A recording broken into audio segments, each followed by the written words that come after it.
You're disappointed, aren't you, because that's not there? Others say it's bad luck. What are you talking about? Tonight was the most enchanting night of my life. 중동에선 수염을 중요하게 여기고 수염을 깎는 것조차 허용되지 않는 곳이 많다. 수염을 면도하는 것은 전통적으로 바람직하지 않다. 이는 예언자가 수염을 길렀고 그의 삶을 따르는 것이 덕목으로 여겨지기 때문이다. 보수적인 곳에선 수염을 면도하는 것은 금지가 되어 있다. 한국에서도 여자가 그곳에 있어야 할 것이 없으면 3년 재수없다는 속담이 있는 것으로 알고 있다. 야스민은 거울 앞에 앉아 있었다. 투명한 실크 스카프 아래로 흐르는 머리카락은 윤기가 돌았고 이목구비는 또렷하고 부드러웠다. 그녀는 아름다웠다. 하지만 그녀가 보고 있는 것은 아름다움이 아니었다.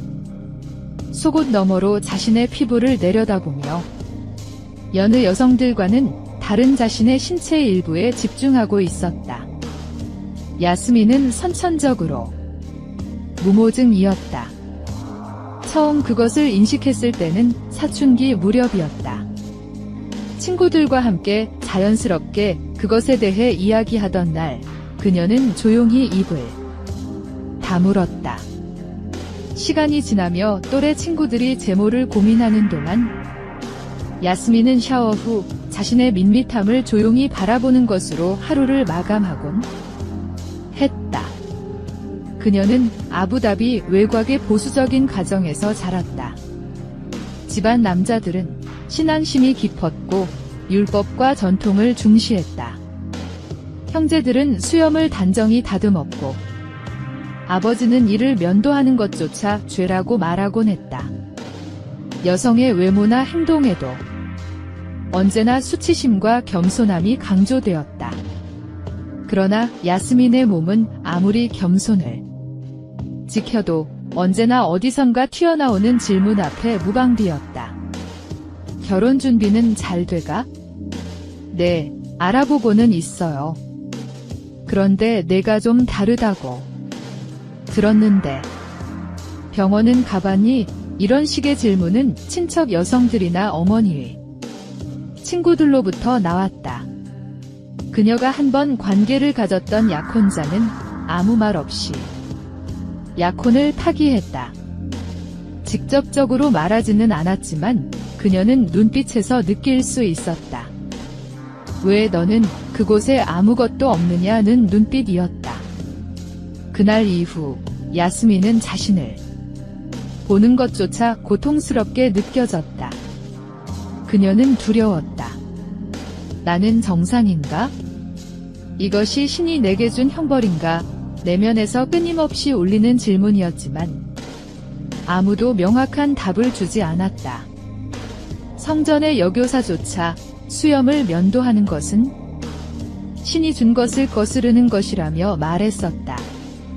그러면 나처럼 선천적으로 없는 거뇨?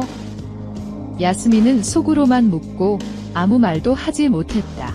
그녀는 우울증 약을 처방받기도 했고 몇 달 동안 상담도 받았다. 하루는 대학 시절 친구였던 레이아가 그녀에게 말했다. 야스민, 너를 있는 그대로 받아들이지 못하는 남자라면 그 자체가 너와 어울리지 않는 거야. 야스민은 고개를 끄덕였지만 마음은 그렇지 않았다. 그것은 단지 남자가 아닌 세상이 그녀를 바라보는 눈 같았기 때문이다. 침대에서 속삭여야 할 부끄러움이 가족의 눈과 사회의 규범으로 그녀를 파고들고 있었기 때문이다. 그러나 어쩌면 그녀는 그렇게 계속 살아야 했다. 완벽히 사랑받기보다는 완벽하게 숨기며.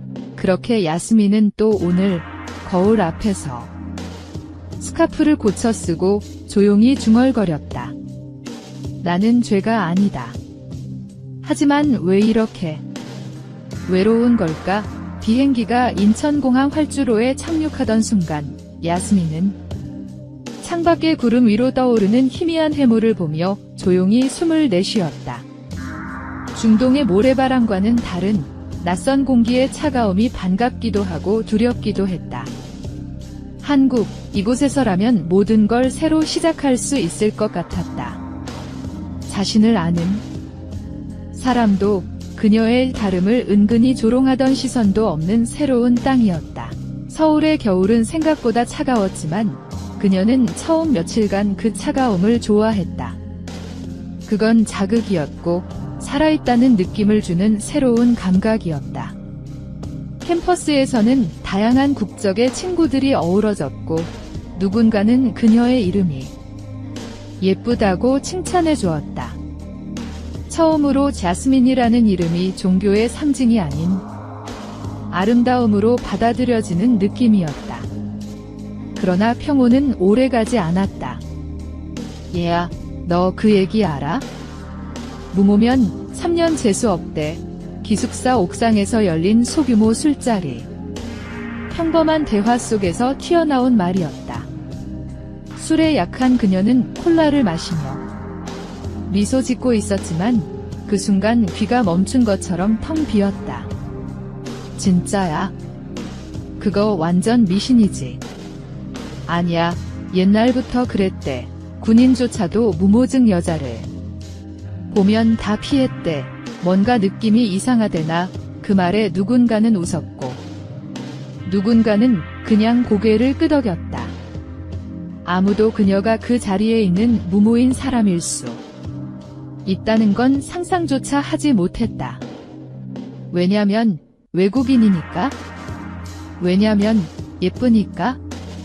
왜냐면 그럴 리 없으니까. 야스민은 조용히 자리에서 일어났고 친구들은 아무렇지 않게 그녀를 흘려보냈다. 기숙사 방에 들어오자마자 욕실로 들어가서 거울을 마주했다. 겨울의 따뜻한 실내 공기가 습기로 변해 유리에 희미한 김이 서렸지만 그녀는 스스로를 똑바로 바라보았다. 한국에도 있었구나. 나를 재수없게 보는 문화가. 다르다고, 위험하다고, 재수없다고. 그날 밤 야스민은 잠을 이루지 못했다. 중동에서 벗어나면 자유로울 거라 생각했다. 그러나 다른 언어의 같은 그림자가 그녀를 다시 짓눌렀다. 이제는 그냥 웃음거리로서의 존재감이었다. 그녀는 무력감을 느꼈다. 나는 여전히 다르고 여전히 괴롭고 여전히 괜찮은 척 하고 있어요. 하지만 진짜 괜찮지는 않아요. 야스민은 졸업식 날 사진 속 자신을 한참 바라봤다. 학사모 아래로 미소를 머금은 얼굴, 손에는 최우수 졸업생 상장. 그녀는 해냈다. 중동의 그림자를 뒤로하고 낯선 땅에서 흔들리면서도 견뎌냈고 살아남았다. 그리고 지금은 한국 대기업체의 외국인 전략기획팀에서 당당히 일하고 있었다.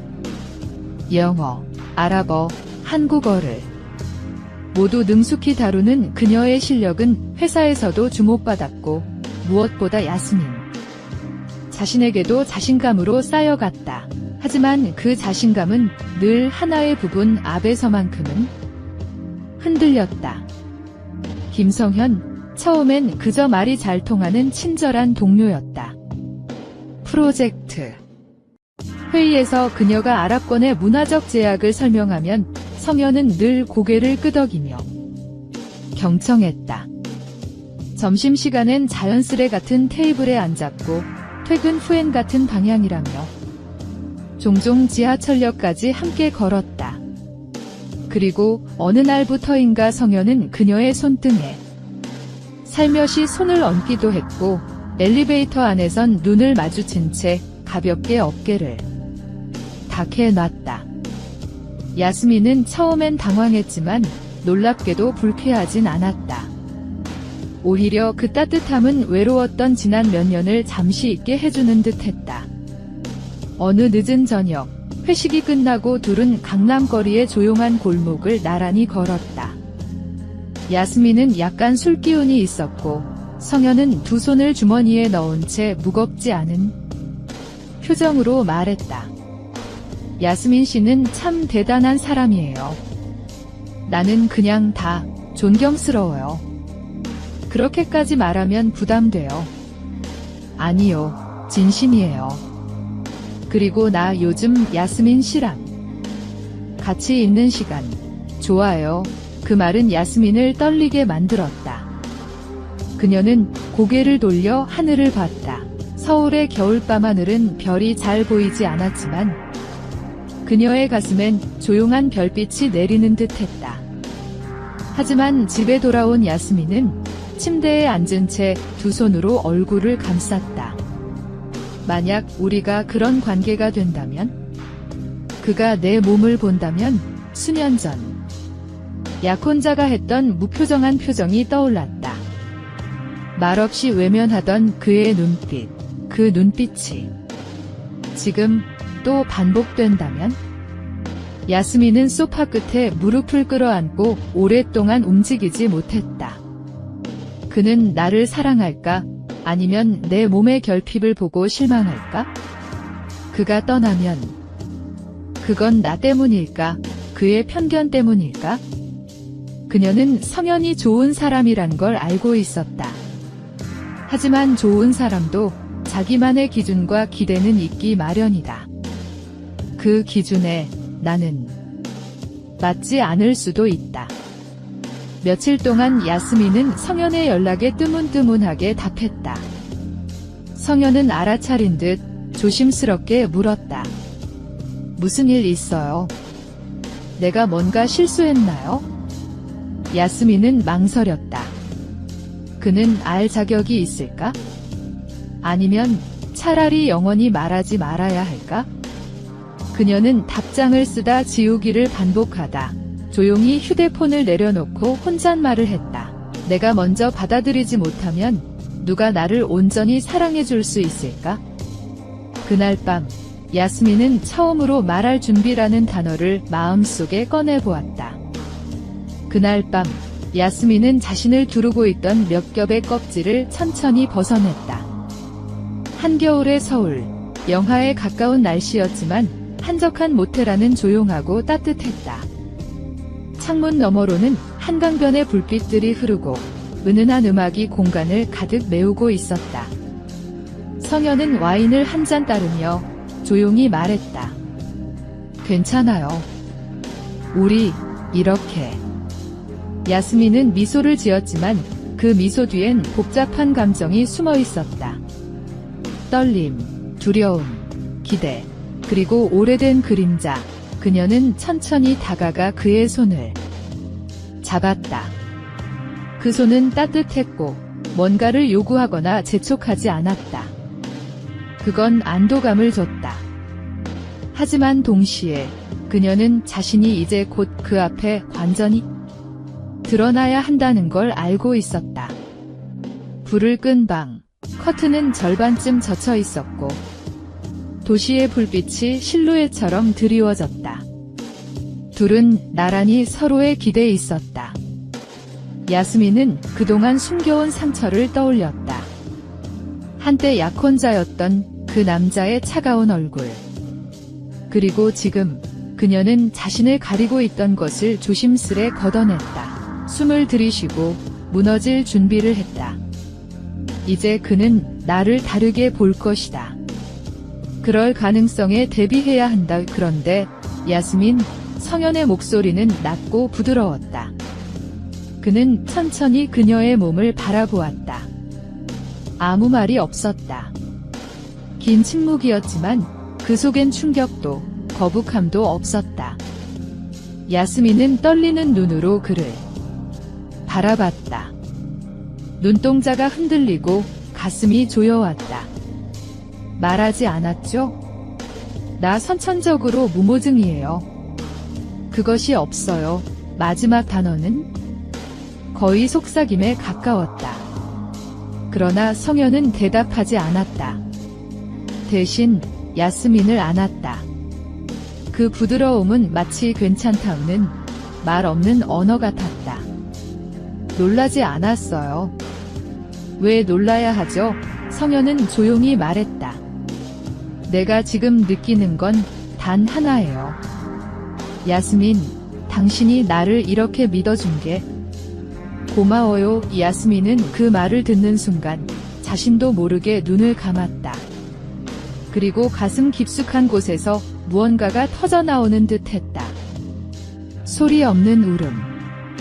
오랫동안 마음속에 갇혀있던 불안, 수치심, 두려움, 그리고 자신에 대한 혐오가 그 말 한마디로 금이 가고 있었다.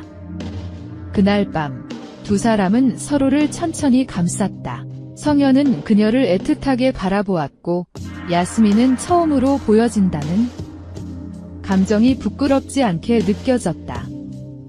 마음은 처음으로 무장을 풀었다. 잠이 들기 전, 성현은 그녀에게 말했다. 야스민, 당신이 어떤 모습이든 나는 다 괜찮아요. 그건 당신이 만들어낸 게 아니라 당신 그 자체니까요. 그 말은 그녀의 심장을 천천히 녹였고 그녀는 그의 가슴팍에 얼굴을 묻은 채 처음으로 자신의 존재 전체를 온전히 받아들이기 시작했다. 그날 밤, 야스민은 처음으로 몸이 아닌 존재로 사랑받는 경험을 했다. 야스민은 성현에 의해서 처음으로 여자가 되어가는 자신을 생각하며 행복함의 눈에서 하염없이 눈물이 흘러내렸다.